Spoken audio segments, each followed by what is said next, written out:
The U.S. President Donald Trump has warned the Venezuelan president not to challenge the United States. At a press conference, the United States president was also asked what he plans to do with the oil tankers and cargo seized during the continuing blockade of Venezuela.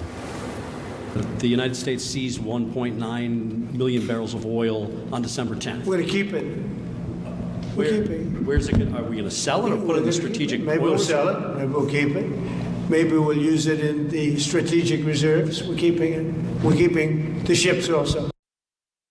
A lot to unpack there, and we're joined now by Brian Fowler from Bloomberg to help us sort of through some of the things we heard from the president yesterday in Tokyo. There is Brian.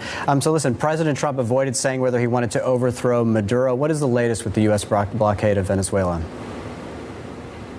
Yeah, so this U.S. campaign in the Caribbean continues to evolve. It started, of course, as an anti-drug trafficking operation and has now become something a little bit more amorphous.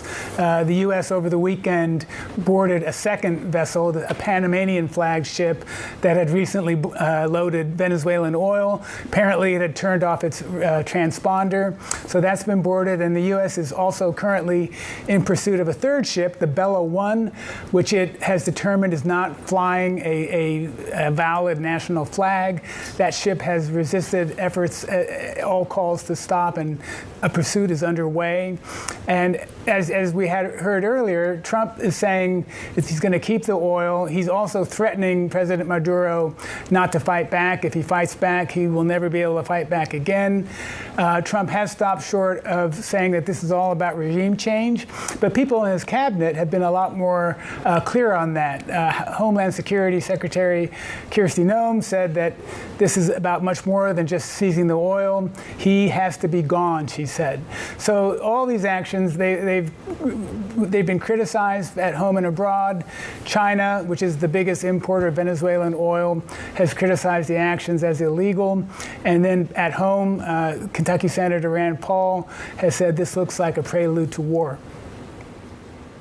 Yeah, and we got some sort of immediate headlines there for what is going on off the coast of Venezuela, but there was also some announcement about much longer sort of strategic ambitions for the warships of the United States. What did the president have to say about that? Well, I mean, he's announced a new class of battleship that's named after him. They've even got the name of the first vessel, which is called the USS Defiant, which seems, I'm sure, he named personally, it sounds like. But this is all about advancing the capabilities of the U.S. Navy. This new class of battleship apparently would be firing laser beams at targets.